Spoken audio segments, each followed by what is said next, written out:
Hoy tenemos la bendición de presentar una de estas inspiradoras conferencias titulada El Suragama Sutra.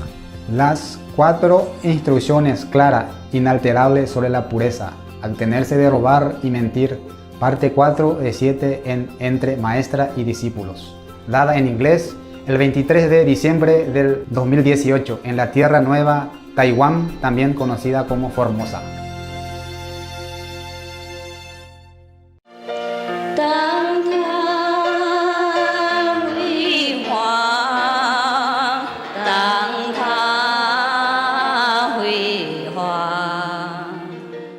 We go back to the precept, not going astray from the precepts. Okay. The Buddha continue. If bhikkhus, monks, do not store away anything. Bhikkhus is a Sanskrit term for monks, for renunciates, yeah? And mostly referred to as monks only. Bhikkhuni is nuns, okay? The one who take full precept, 200-something precept, okay? And the rest to at bhikshu, mean real monk, full monk. And the bhikshuni is the one, the same, okay? Otherwise, you can refer to as just monk and nun, okay? In this, the Buddha addressed the full monk, the high monk, okay? And at that time, normally in the old time in India, we don't have bhikshuni. We don't have nuns. Nuns were not allowed in the monastery. It was before. And then after the Buddha became Buddha, his stepmother, or this stepmother, because his mother died at his birth, so the sister of his mother took care of him. And that mother wanted to become a monk also under the Buddha. And Buddha cannot refuse. It's his mother, and then his wife and all that.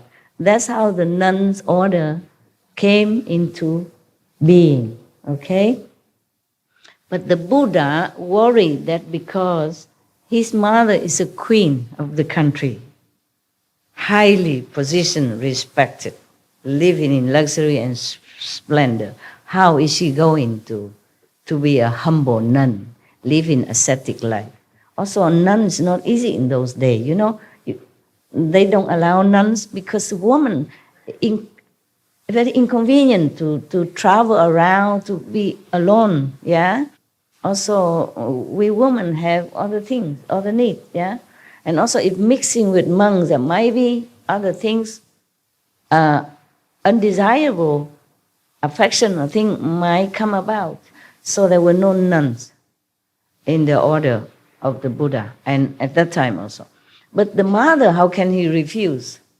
So he has to make some exception. But he said, even if you are the mother and the queen of the country, you still need to bow to the monks, no matter how young and how old his monkhood, okay, like how long he has been a monk. You still need to bow to them.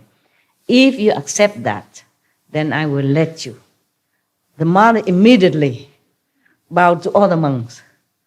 Yeah, and so the Buddha has to keep his promise. Same from then on, all the nuns in the Buddhist tradition, even though they took the full precepts and the full-fledged nunhood, just like equal to the monks, they still have to bow to the monk because of that.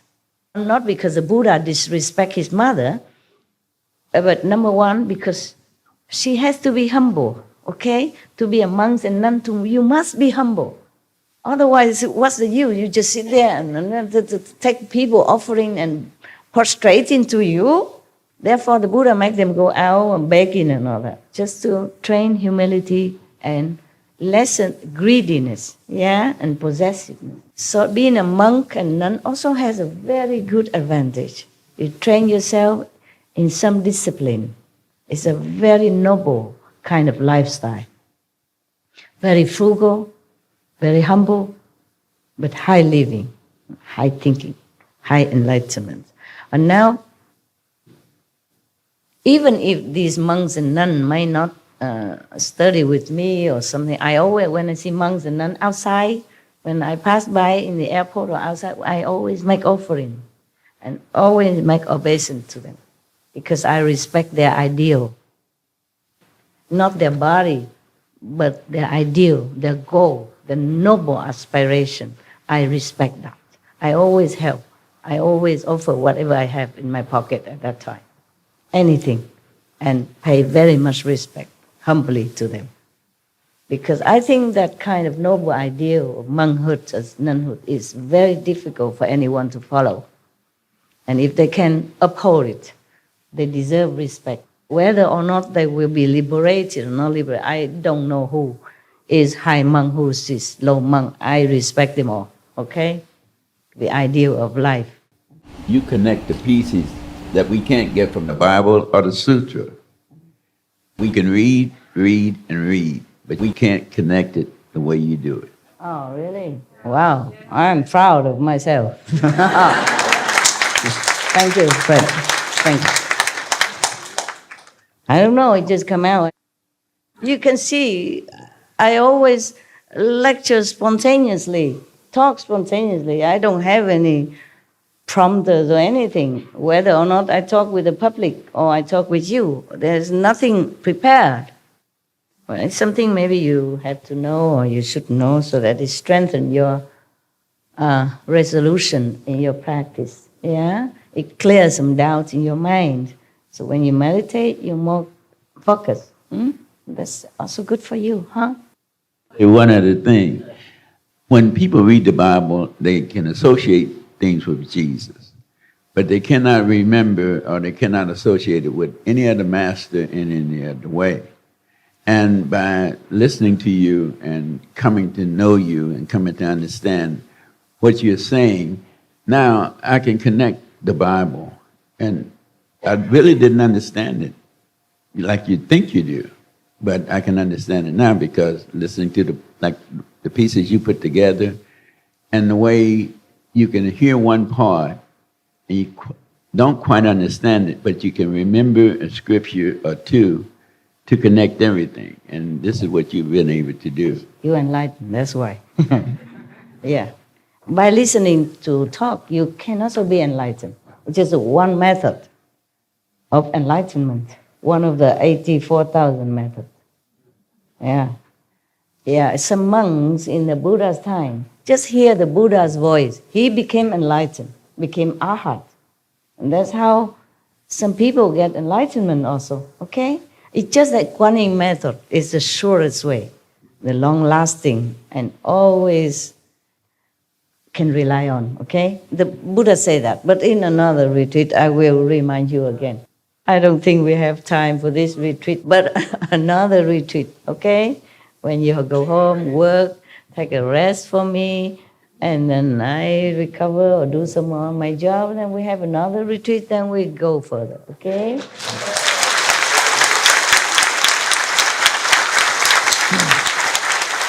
If I'm still alive, yeah? All right. Okay, now. Yeah, because sometimes I'm thinking to myself, can I continue? That's what it is. But thanks to your support and your love and your enthusiastic energy, I survive every time I come out. Survive.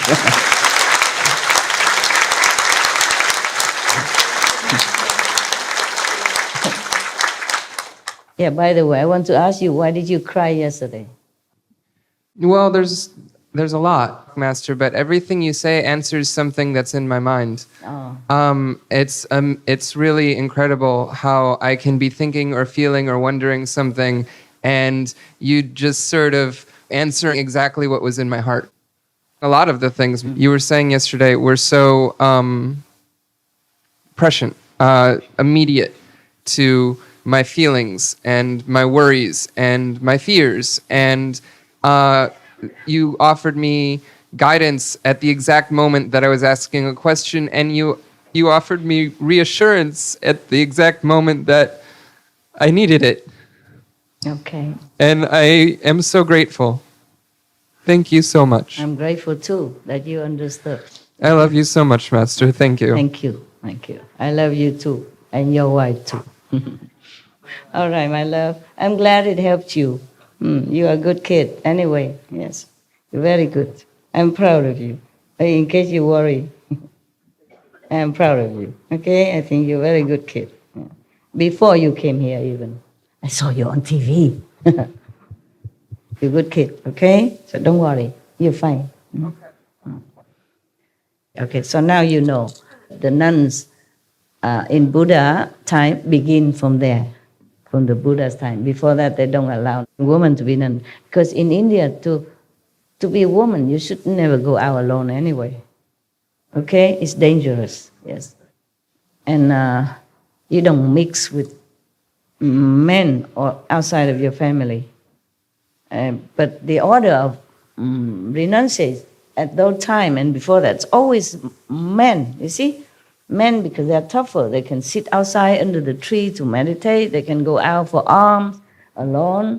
They can endure more, supposed to endure more hardship than women, yeah? Woman is different body makeup, less convenient than a man to be an ascetic, okay? In the old time, monks supposed to be ascetic, yeah? They sit anywhere, they live. They sleep on the ground. They have just a few belongings. Women cannot endure all that. The Buddha was also worried about that.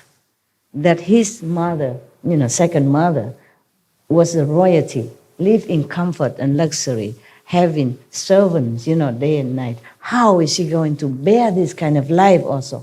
Not to talk about anything else. But she was determined. Yeah, she loved him that much, and she believed in him so much. So she determined. And then she has become a good nun. From then on, she became a chief of the nun.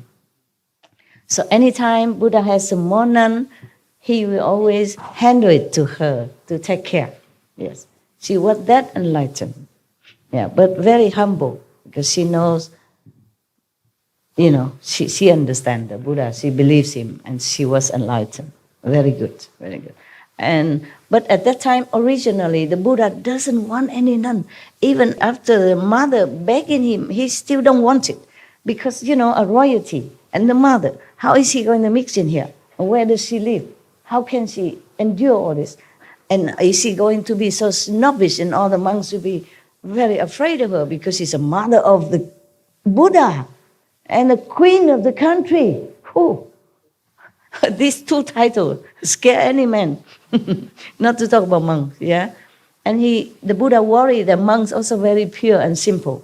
He worried they might feel oppressed, yeah? Uncomfortable around. So he said, no. But thanks to whom, Ananda. He kneeled down and begged the Buddha. Say, she is your mother. Yeah, you cannot differentiate that she's all sentient being, you preach that all equal. He preached back to the Buddha. He gave back to the Buddha whatever the Buddha said. Equality. All sentient being has Buddha nature.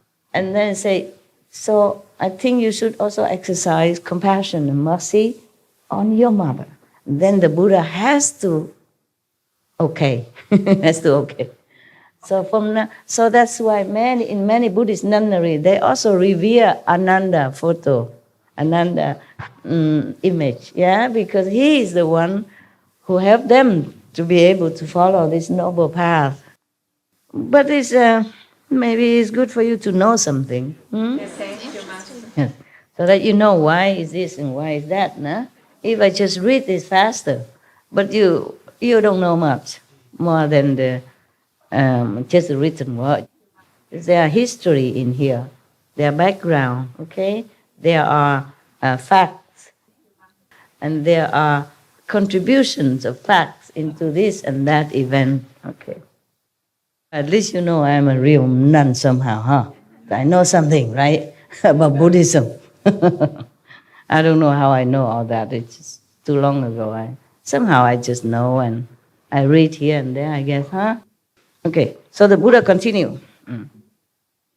More strict now. If bhikkhus At that time, no nun yet. So he just talked about monks. If monks do not store away anything but their robes and bowls, yeah. If they give what is left over from their food offerings to hungry living beings, if they put their palms together and make obeisance to the entire great assembly, I mean, humility, okay? Monks have to greet each other that way, yeah? Respectfully, humbly. So, if when people scold them and they can treat it as praise, monk, yeah? People scold them, they have to think it's like a praise to them, meaning no feeling of rejection or displeasure. They're feeling like they are helping them. Yeah, of course they're helping them to train their humility, no? I'll take away some of their karma. All right, so if they can sacrifice their very bodies and minds, giving their flesh, bones, and blood to living creatures, when needed, if needed, yes. And if they do not repeat the non-ultimate teachings of the first come ones as though they were their own explanations. Meaning, if they repeat the words of the Buddha, they should not claim it as if it's there, like they're so wise and so knowledgeable. But they probably have to credit like, first I have heard, yeah, that the Buddha said that, the Buddha said this, yeah. Not like just talk like he knows everything, just as if he's the Buddha himself, possessing all this wisdom. Then it's also like stealing, pretentious and faking, like faking. As if they were their own explanation, they should not, okay? Misrepresenting them to those who have just begun to study. Then the Buddha gives them his seal as having attained true samadhi. If any monks, who are so humble like that, and who are so frugal and ascetic like that, and also never claim whatever teaching from the Buddha as if their own, while misleading those people who just came, who doesn't know who's who doesn't know that these teachings are from the Buddha, yeah? Misleading them, let them think that this is this monk's teaching. Then the Buddha will certify him as attains true samadhi, means attain true wisdom, stabilization in his enlightenment, station. What I have said here, what I have said here is the Buddha's teaching. Any explanation counter to it is the teaching of Papir. As usual, he said that. Whatever he teach right here, right now, at that time, was from the saint. Truly saintly teaching, holy teaching. Anything else that is opposed to it is wrong.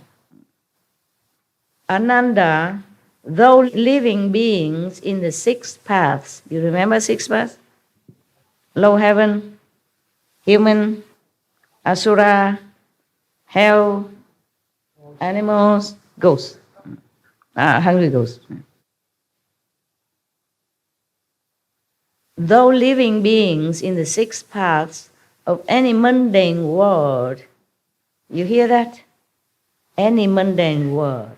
Meaning the Buddha say that there are more worlds than just ours. See that? Yeah. All the planets, not just ours. We have been heard in that from your Supreme Master Jinghai, right? Now it is certified here. In any mundane world, just meaning in any earth like this, yeah? Similar. If any beings in the six paths of any mundane world may not kill, steal, or lust, either physically or mentally, these three aspects of their conduct, thus being perfect. And they keep these three mentioned precepts. Yeah. Yet, if they tell lies, this is the four now, the four precepts now. Okay, if they kept the three mentioned above perfect, good. But still, if they tell lies, the samadhi they attain will not be pure. This is a fourth precept now. They will become demons of love, you mean this physical attachment, and views, and will lose the seat of the thirst-come one, meaning they will lose their wisdom, their seat of enlightenment to become Buddha. They cut it off. Wow. That means you will never become Buddha. If you lie, okay? Even. If you kept the 3 precepts above, no lust, no killing, no stealing, but if you lie, you still cannot be a Buddha. Oh man, that's very strict. Keep it, guys, yeah? As much as you can, huh? So maybe you can become 50% Buddha, 60% Buddha, 80% Buddha. Huh? Or human at least, yeah? Not running around in the vicious cycle of birth and death in a lower realm. Okay, please keep the 5 precepts.